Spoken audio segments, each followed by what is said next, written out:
Share market बयान में आपका स्वागत है दोस्तों। आज हम लोग एक शेयर्स के बारे में जानकारी प्राप्त करने जा रहे हैं जिसका नाम है वेरेक इंजीनियरिंग एलटीडी की बात करेंगे, जिसको शॉर्टकट में वेरेक के नाम से जाना जाता है। तो आज के डेज में करीब करीब 6% के आसपास में इसमें तेज़ी आपको देखने को मिली है। तो देखते हैं कि यह शेयर आपका कहाँ तक जा सकती है, इसकी नेक्स्ट टारगेट प्राइस क्या होगी, स्टॉप लॉस प्राइस क्या होगी। तो इस चैनल में आपका बने रहे और इस चैनल को सब्सक्राइब करें, क्योंकि लास्ट में आपका कहता है टारगेट प्राइस और स्टॉप लॉस की बात किया जाएगा। उससे पहले कुछ हिस्ट्री के बारे में जानकारी प्राप्त करते हैं। तो आज के डेज में 600 के आसपास में आपका ओपन हुआ, बहुत टाइम तक सपाट बनाने के बाद यहाँ से तेज़ी देखने को मिली, उसके बाद यहाँ पे करेक्शन इंडिकेट कर रहा है। यदि हाई की बात करते तो 649 के आसपास से बनाया, यदि लो की बात करते तो 588 के आसपास से बनाया है। मार्केट कैप भी ठीक ठाक है, 10,000 करोड़ के आसपास में। और पी रेशियो की बात करते तो 18 के आसपास में देखने को मिलती है। कंपनी लाभांश भी देती है, जो यहाँ पे लाभांश प्रस्तुत नहीं किया गया है। यदि वहीं पे बाउनिक हाई की यदि बात करते हैं तो 716 के आसपास से बनाया है। बाउनिक लो की बात करते हैं तो 433 के आसपास में यहाँ बनाया है। तो हम लोग कह सकते हैं कि एक साल में जस्ट यह शेयर आपको कहता है कि लगभग में 50% के आसपास में आपको कहते हैं रिटर्न्स आपका दे चुका है। तो देखते हैं कि इसके कुछ हिस्ट्री के बारे में देखने की कोशिश करते हैं।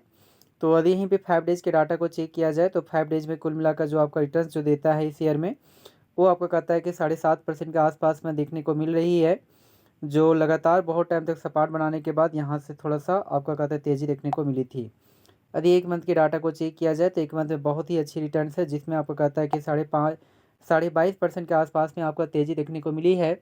इस शेयर में आप देख सकते हैं कि निचली लेवल से यहाँ पे रिकवरी हुई थी, जो 520 के आसपास में था। उसके बाद 600 के लेवल का अग्रसर हुआ, थोड़ा सा 600 को टच करने में थोड़ा मुश्किल हुआ। उसके बाद इजी से 600 लेवल को भी आपको क्रॉस कर दिया। उसके बाद पुनः इसमें गिरावट देखने को मिली है, फिर से 600 के लेवल से उच्चतम प्राइस में आपको चला गया। यदि 6 मंथ के डाटा को चेक किया जाए तो 6 मंथ के दृष्टिकोण से यह शेयर नेगेटिव रिटर्न है, क्योंकि एक टाइम में 680 के आसपास में था। गिरावट के बाद फिर तेज़ी हुआ, फिर करेक्शन हुआ, उसके बाद तेज़ी और लगातार पुनः यहाँ पे तेज़ी आपको देखने को मिली है। यदि वहीं पे एक साल के डाटा को चेक करते हैं तो एक साल में आपका रिटर्न जो मिलती है और 14% के आसपास में आपका देखने को मिल रही है। यहाँ पे ग्राफ के माध्यम से समझने की कोशिश करते हैं कि एक टाइम में कहता है 550 के आसपास में था, फिर 600 लेवल को भी क्रॉस किया और उसके बाद 500 लेवल को फिर आपका निचला स्तर में चला गया। फिर तेज़ी के बाद 550 के आसपास में आने का कोशिश किया। उसके बाद तेज़ी के बाद 700 लेवल को ईजी से आपका अचीवमेंट भी किया, लेकिन पुनः आपका कहता है कि आपका 550 के अग्रसर हुआ। उसके बाद पुनः आपका 600 लेवल को टच करने का कोशिश किया, लेकिन उसके बाद गिरावट देखने को मिली। फिर उसके बाद यहाँ पे तेज़ी देखने को मिली है। तो हमारे अनुसार से यदि इसके स्टॉप लॉस की यदि बात किया जाए तो यहाँ पे एक सपोर्ट लेवल तो आपका बनकर आती है। यहाँ पे आप देख सकते हैं कि ये जो है आपका यहाँ पे सपोर्ट लेवल बनकर आ रही है।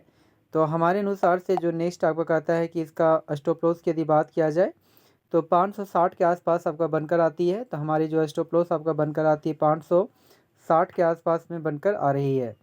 और यदि इसकी टारगेट प्राइस की यदि बात किया जाए तो 5 साल के डाटा को चेक करने के बाद पता चलता है कि कुल मिलाकर जो रिटर्न्स दिया है वो 40% के आसपास ही आपका रिटर्न्स आपका मिला है। आप इस ग्राफ के माध्यम से भी समझने का कोशिश कर सकते हैं कि यहाँ पे कहता है कि आपका कहता है कि 3 जनवरी 2020 में कहता है 440 के आसपास में ही था और उसके पास काफ़ी उतार चढ़ाव आपको देखने को मिली है। और यह गिर कर कोरोना वायरस में कहता है 137 के आसपास में पहुँचा था। पुनः आपका 500 के अग्रसर हुआ था, लेकिन बीच बीच में गिरावट देखने को मिली और फिर आपका गिर कर 284। उसके बाद एक टाइम में ऐसा भी था कि आपका 650 के लेवल को ईजी से आपको क्रॉस कर दिया था 28 जून के डेज में। यानी 24 का आपका रिटर्न सबका ठीक ठाक है। तो हमारे अनुसार से यदि इसकी टारगेट प्राइस की यदि बात किया जाए तो हमारी जो टारगेट जो प्राइस आपका बनकर आती है फिलहाल के लिए 650 का तो लेवल को ईजी से क्रॉस किया है। तो 750 के अग्रसर हो सकता है कि आपका बाउंड वीक हाई जो आपका हाईएस्ट प्राइस लेवल बनाया था उस लेवल को ईजी से आपका ब्रेक करने का क्षमता भी फिलहाल रख रही है। तो हमारी जो टारगेट प्राइस है वो फिलहाल के लिए वो 700 बनकर आती है। तो 700 के लिए इसे बाय करके अपने पोर्टफोलियो में रख सकते हैं। जी हाँ दोस्तों, हम लोग जो होते हैं फिर भी एक बार आपका फिनेंशियल एडवाइज़र के द्वारा सलाह ले लें, उसके बाद अपने पोर्टफोलियो में ऐड करें और प्लीज़ इस चैनल को सब्सक्राइब करना ना भूलें। Thank you very much.